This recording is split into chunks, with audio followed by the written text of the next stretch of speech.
What's up, guys? This is Zepton Tech giving you the 2020 Samsung Galaxy A series buying guide. This year they released a few new phones, and these are the ones that they have mainstream.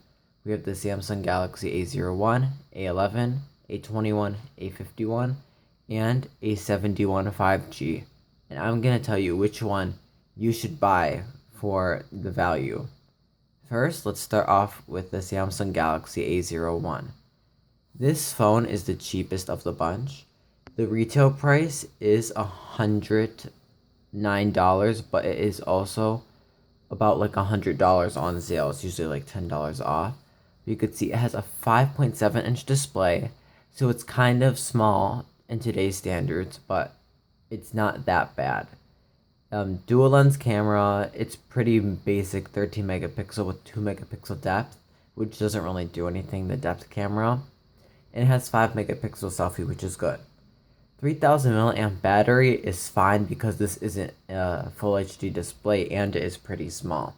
16 gigabytes of storage is a little bit on the small side, but it does expand to 512 gigabytes, so you're not missing out on any of the storage features when you get this phone. And if I go to the display, looks like the newer phones. It does have a chin at the bottom, but it has that full screen kind of view with the notch.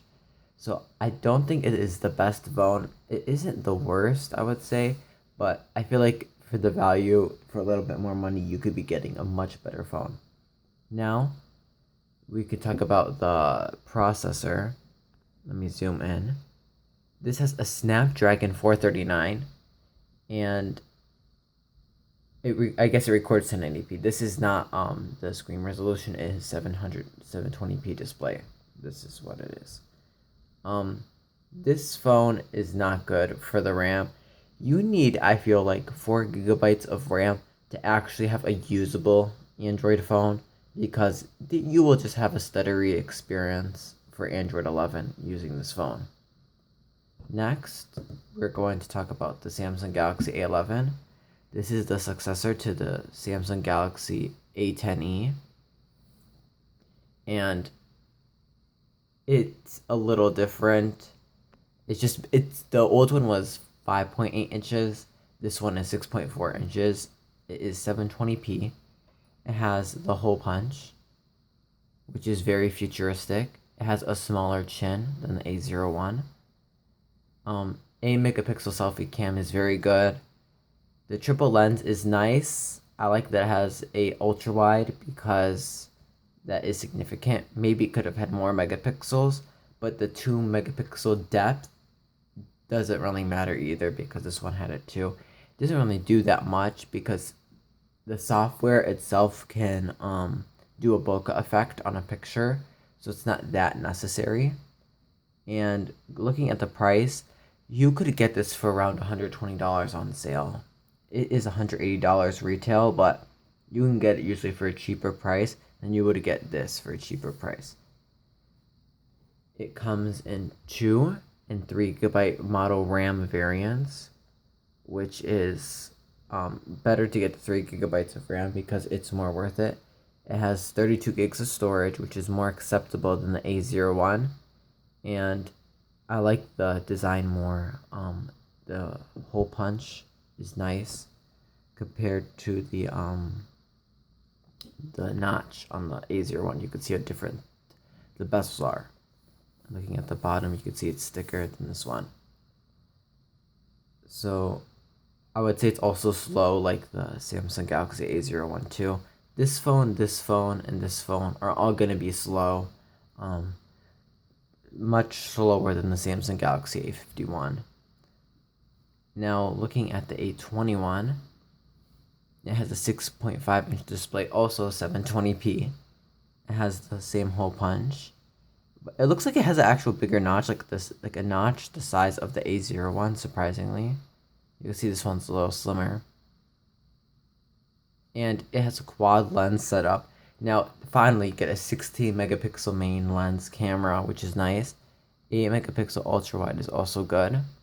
The macro is kind of a gimmick. The depth, like I said again, is not necessary. The 32 megapixel selfie cam is very impressive. The 4000 milliamp battery is good. This one also has a 4000, so you get about probably the same battery life because they're about the same inch displays. This is only 0.1 inch bigger. And it also comes with 32 gigabytes of storage. But at least I think the base model is 3 gigabytes of RAM. So you don't have to pay more to get the more RAM variant, because I recommend to get more RAM if you want to use your phone for like more than 2 months. Let me zoom in here. You could see that's how the phone looks. And these are like the specs, like I stated a couple seconds ago in the video. So this phone is the most worth it. You could probably get it on sale for $200. So basically, you're paying double the price of the A01, but you're getting a better phone because it still is faster than the other ones, especially with the RAM and the more gigabytes and the big display. Like, this is pretty big. Now we're going to, like, I think the phone everyone should be looking to is this one. Is the Samsung Galaxy A51. It has a full HD 6.5 inch display, which is really nice. It has a 48 megapixel main camera, which is top notch, 12 megapixel ultra, which is very clear. The macro lens is actually 5 megapixels, which is better than the 2 megapixel. The depth doesn't really matter. The selfie cam is super nice with 32 megapixels. It has a very tiny hole punch. See, that's bigger. This is very small hole punch. And it also has a 4000 milliamp battery. It has an in-display fingerprint sensor. Oh, I forgot to state, you could see, zooming in, the fingerprint sensor that is on the back. This one also has a fingerprint sensor on the back. And this one does not have a fingerprint sensor, so you have to do like the old style, like the face unlock, but it's not that secure. 4 gigabytes of RAM is actually usable. This is a phone that you can actually use. I used to have a Samsung Galaxy A50, which is similar to this phone, but sadly I sold it before I started my YouTube channel, so I can't do a review on it. And you can see it has almost no bezels on it. The phone is very sleek. It has a nice design. And I'm just impressed with what you get for this price. It does say it's $400, but you can get it for the best sales. Like, I've seen this on sale for $230. So you kind of can see what you should get at the price, because the more expensive phones have better sales than the cheaper phones, so you're not paying actually that much more to get the nicer stuff on this phone. And looking back here, you could see the phone specifications. Exynos 9611, I'd say that's pretty fast. On Geekbench 4, it would get a multi-score of around 6,000, and it is like as fast as the iPhone 7. The phone before this, the A50, had the 9610, which was also very similar. So if you are getting the A50, let's say for a better deal, they're similar phones, but the design on the Samsung Galaxy A51 is superior. Now, all these phones will get Android 11, and they might get Android 12. It depends on how much Samsung cares about these devices. Now, last but not least is the Samsung Galaxy A71 5G. Now, I did not see it on this picture, so I had to take a separate picture on the Samsung website. You can get this phone for over $400. I know this is $600, but on sale it's a little over $400, which I think is okay price, but this is definitely a higher tier when it comes to pricing your phone.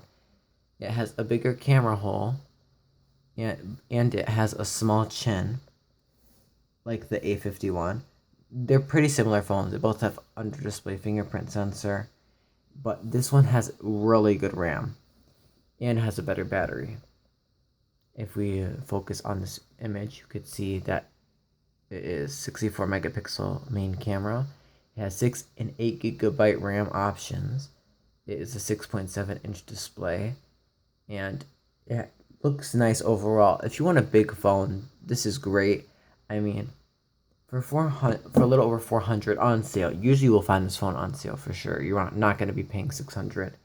You can get something like the iPhone SE, which is Apple, and you can see the difference between that small phone with the big bezels versus this phone, which looks nice.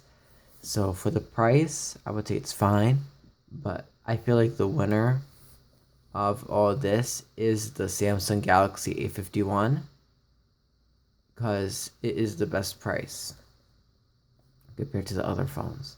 So starting at 400 retail and 230 on sale, I would say this one is the best phone.